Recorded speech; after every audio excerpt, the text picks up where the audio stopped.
Hello Kinda, Prince of Macedon here, otherwise known as Alex, and I'll be doing my usual post-game video blog about Germany at the World Cup 2010. And this time I'll be talking about Germany's game against Argentina. And this was a quarterfinal match. The winner of this match would go on to play in the semifinal against the winner of Spain versus Paraguay. Anyways, going into this match, Germany had beaten England 4-1, and Argentina had beaten Mexico 3-1, and before these two teams met, there was a lot of pre-game trash talking, and a lot of it came from like Maradona and a lot of the Argentine players, but the German players, they shot back with their own form of trash talk. It was very interesting. It really made the match more dramatic, I think. In any case, these two teams last met in the World Cup in 2006, and that's when Germany beat the Argentines in a penalty kick. And afterwards, it got really messy and really ugly because both teams went at it with their feet and whatnot. But moving along, prior to the World Cup, Germany played against Argentina. Argentina beat the Germans 1-0, but it was just a friendly. The Germans, they're more of a tournament team, so they always give it their all when they go to the World Cup or to the Euro. Alright, before I give my recap on the Germany-Argentina match, and before I give my predictions for Germany's next match, which is the semifinals, I want to talk about the two different tactical formations that were used by both teams. First, let's talk about Argentina. I'm also going to talk about their starting 11. First off, Argentina's coach is Maradona, and he favored a very offensive-minded 4-3-3 system, which left 4 defenders, 3 midfielders, and 3 attackers. Having 3 attackers is very offensive-minded, and you know what the coach's mindset is going to be. But let's talk about Argentina's lineup. As goalkeeper, you had Ramiro. The back 4 defenders, we had Heinze, Berdisso, De Michelis, and Otamendi. The Argentine midfield was composed of Di Maria, Mascherano in the center, and Max Rodriguez on the other wing. And up front, you had Messi playing a little behind the other 2 strikers, and that was Higuain and Tevez. Messi was one of the most famous players going into the World Cup, very world-renowned player. But that was the system favored by Argentina, and that was the Argentina starting 11. Alright, let's talk about the German formation, and you guys have seen the Germans use the 4-5-1 since their starting game against Australia, and their system has changed very little since then, and even their starting 11 has changed very little since their game against Australia. So let's talk about the German 4-5-1. As goalkeeper, you have Neuer. He's a very reliable keeper, I suppose, because they keep him in there. And the back 4, you have Boateng, Friedrich, Mertesacker, and on the far right, you have the German captain, Philipp Lahm. In front of the defensive back line, you have the defensive midfielders. You've got Schweinsteiger and Khedira. They're holding the line and anchoring the defense. And in front of them, you have the 3 offensive midfielders. You have Podolski on the far left. In the middle, you have Ozil, very excellent player. And on the far right, you have Muller, a very, very excellent player. And up front, you have Klose, and he is now one of the highest-scoring World Cup players in history. Right now, I believe he is tied for 2nd place. One more goal, that'll make him tied with Ronaldo, and then he'll be tied as the number 1 World Cup goal scorer. If he gets 2 goals, then that makes him absolute number 1, no contest. So, yeah, that was the German system, and that's the system favored by Jogi Löw. And now let's give a recap on the game. It was the German 4-5-1 versus the Argentine 4-3-3. And of course, those are just tactical formations. It always changes according to the player and the coach's wishes. So I won't dwell too much on the tactical system. But yeah, Germany came out wearing their black alternate uniforms. Very cool looking, very different, and also very domineering looking. Alright, so let's talk about the actual game. And I actually missed the first 10-15 minutes of the game because I was coming back from my friend's place, and along the way I had to do some errands or something. But I was very upset that I missed 10 minutes of a Germany match, and I was even more upset that I missed a German goal. That's right, in the first 3 minutes, Muller, one of the best players on the German team, he scored this sweet-looking header. He knocked it in, and Germany was up in the first 3 minutes. And that was one of the goals of the German team. That was to score an early goal, and that would hopefully frustrate the Argentine team, and that would take the Argentines out of their element, because I don't think Argentina has ever trailed a game in this World Cup. So I think playing from behind, I think that really screwed up the mentality of Argentina, because they were not used to playing from behind. And so I think that early goal by Germany really rattled Argentina, and it just took them out of their element. But 22 minutes later, Messi set up Tevez for what should have been a very sweet Argentina goal. But Tevez basically botched the attempt, and it was kind of funny looking at the at the reaction of Tevez, because Tevez was shaking his head at Messi as if it was Messi's fault that he passed it to him. A minute later, Muller set up Klose. These are the Germans now, and Klose should have scored this very clear goal on the Argentine keeper, but Klose kind of sailed the ball over the net, so it kind of missed. But that would have been a sweet goal, because that would have sealed the deal right then and there, and that would have gave Klose more goals, because right now Klose is in contention for being one of the highest World Cup goal scorers in history. Right now Ronaldo is at number 1, I think, with 15 World Cup goals, but we'll see. Klose still has two more games before he can score more than 15 goals.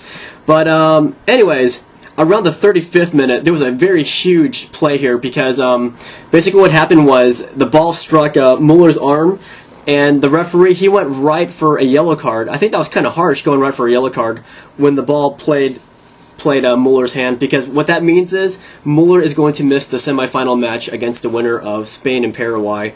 And I was kind of devastated, because right now Muller is on fire. Anyways, during this time, Argentina was playing very well. Like, they were maintaining more possession of the ball than Germany was. And this happened in the last game when Germany played against England. Like, the English were dominating on ball possession. And in this game against Argentina, the Argentines were doing the exact same thing to Germany. So I was kind of worried that Argentina had most of the ball possession. I think around the 22nd minute, Argentina had I think 52% of the ball possession, and Germany, of course, only had 48% of the ball possession.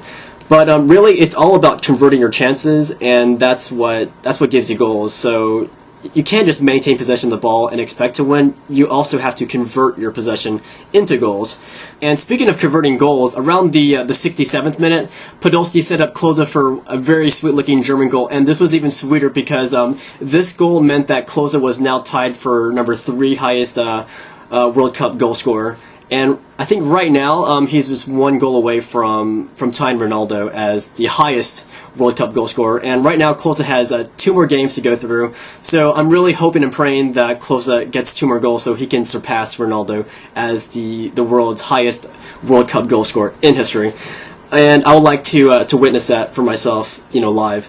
But I'll settle for watching it on TV. Anyways, around the 73rd minute, this was a bizarre goal, because in this goal, Schweinsteiger basically dribbled behind the Argentina defense, and instead of shooting the ball for himself, he passed the ball back to Friedrich. Friedrich is a defender for Germany, so it was kind of weird. He passed the ball to Friedrich, and Friedrich just kind of put his foot on it, and it went right into the Argentina goal. And I couldn't believe it that a German defender was able to score like that, against Argentina. So I was very happy for Friedrich, seeing him come from the back line and score this goal against Argentina. And this put the Germans at 3-0 against Argentina. And at this point, I was pretty sure that that Argentina was done for. But the Germans weren't done, because in the 88th minute, Klose scored this it was a very easy goal. Basically, Klose was in the box by himself because the goalkeeper was pulled out of position. And basically what happened, it was Muller again. Muller set up this great goal for Klose. And Klose basically, he kind of caught the ball with his foot right in front of the net. And when the ball bounced, he kind of just put his foot forward and he knocked the ball right into the net. There was nobody around Klose when he scored this goal. So this was Klose's second goal in that game, and this now means that Klose is tied for number 2 highest goal scorer in World Cup history. And 1 more goal is going to put him, tied as number 1 with Ronaldo if he scores 1 more goal. And 2 more goals means that he is the highest World Cup goal scorer in history.